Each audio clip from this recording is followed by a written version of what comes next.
Assalamualaikum warahmatullahi wabarakatuh. Halo teman-teman semua, Bapak dan Ibu guru hebat. Di video kali ini aku mau sharing tentang model pembelajaran yang aku terapin di kelas 12, khususnya di Mapel Kimia. Yang saya lakukan pertama kali adalah mereview materi sebelumnya ya. Jadi di sini saya akan menjelaskan sedikit tentang materi yang saya sampaikan di pertemuan sebelumnya. Setelah itu, saya akan membagi mereka ke dalam kelompok. Maksimal satu kelompok itu terdiri dari 5 orang heterogen ya. Nah, agar lebih efektif untuk pembagian kelompok itu, aku buat berdasarkan nilai rapor kimia di tahun lalu.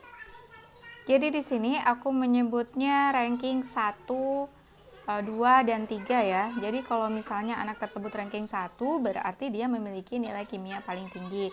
Kemudian kalau dia ranking 2 berarti memiliki nilai kimia tertinggi kedua. Kalau dia ranking 3 berarti dia memiliki nilai kimia tertinggi ketiga dan seterusnya ya. Nah, untuk anak yang ranking 1, aku masukkan ke dalam kelompok 1, anak ranking 2 masukkan ke dalam kelompok 2, dan anak ranking 3 masukkan ke dalam kelompok 3. Seperti itu seterusnya hingga ranking 15. Nah, untuk anak ranking 16 sampai 25 itu aku balik.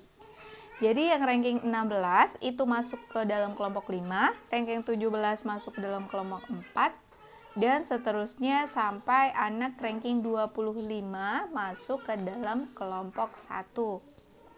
Agak sedikit ribet ya memang, cuman di sini tujuannya adalah agar anggota kelompok memang benar-benar heterogen.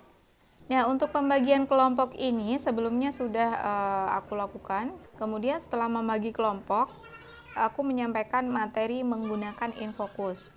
Nah, materi yang aku sampaikan ini adalah penyetaraan reaksi redoks dengan cara ion elektron atau setengah reaksi.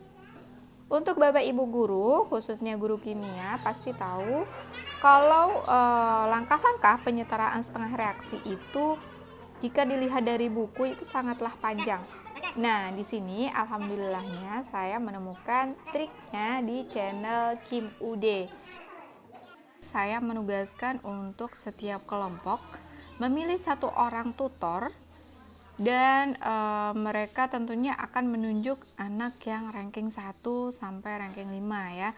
Jadi untuk tutor kelompok 1 itu yang ranking 1, tutor kelompok 2 itu yang ranking 2, dan seterusnya hingga tutor kelompok 5 itu adalah yang ranking 5. Jadi mereka akan berdiskusi dalam kelompok, dan untuk hal-hal yang tidak dipahami oleh anggota kelompoknya itu mereka akan menanyakannya kepada tutornya terlebih dahulu ya. Jadi kalau misalnya tutornya tidak bisa menjelaskan atau memberikan pemahaman, maka baru menanyakannya kepada saya sendiri. Tutor di sini peranannya adalah sangatlah besar ya. Jadi dia harus memastikan bahwasanya seluruh anggota kelompoknya paham akan materi yang sedang dipelajari. Jadi di sini saya akan memberikan waktu diskusi selama 30 menit.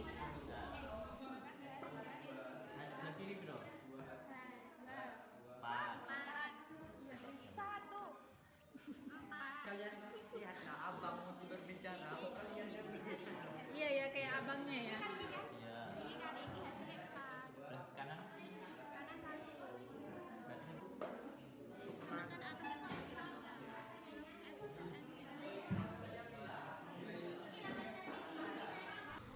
Setelah itu saya akan menunjuk 5 orang dari masing-masing kelompok untuk maju ke depan mengerjakan satu soal. Saya akan memilih anak yang tergolong ke dalam peringkat rendah. Ya, karena di sini saya akan memastikan bahwasanya seluruh anggota kelompok itu telah paham dengan materi yang telah mereka pelajari. Dikarenakan beberapa dari mereka belum siap, maka saya memutuskan untuk setiap kelompok mengirimkan satu orang lagi untuk maju ke depan membantu temannya, kecuali untuk tutor ya. Jadi tutor tidak diperbolehkan maju ke depan.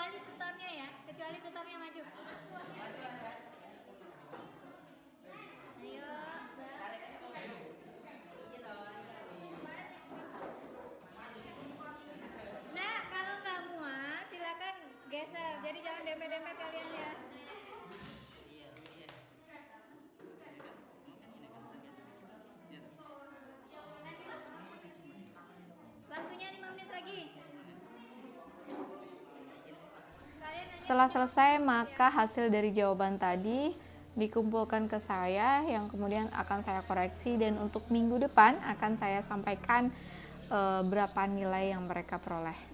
Ya, jadi untuk nilainya itu akan menjadi nilai seluruh anggota kelompok.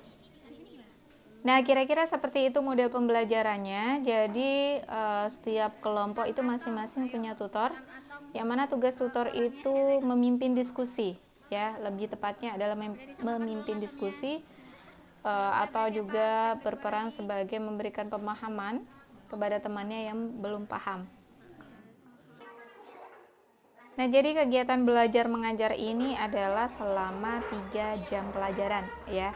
Jadi di sini masih ada sisa waktu 10 menit lagi, dan aku manfaatin untuk memotivasi mereka tentang belajar pastinya. Nah, di sini saya memilih menampilkan video dari mantan presiden kita yang terkenal dengan intelijensinya yang tinggi, yaitu Bapak Habibie.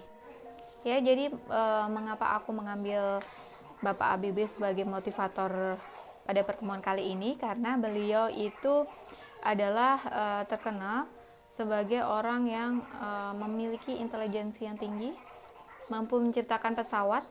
Nah, di sini saya akan memberikan pemahaman kepada mereka bahwasanya orang yang sudah sangat pintar pun mereka tetap belajar, ya, dan mereka tetap berusaha. Apalagi dengan kita yang IQ-nya pas-pasan atau rata-rata, jadi tidak ada alasan untuk kita tidak belajar dan tidak berusaha. Oke, sekian video pembelajaran yang saya terapkan pada kali ini. Semoga dapat menginspirasi teman-teman semua dan Bapak Ibu guru hebat lainnya. Oke, wassalamualaikum warahmatullahi wabarakatuh.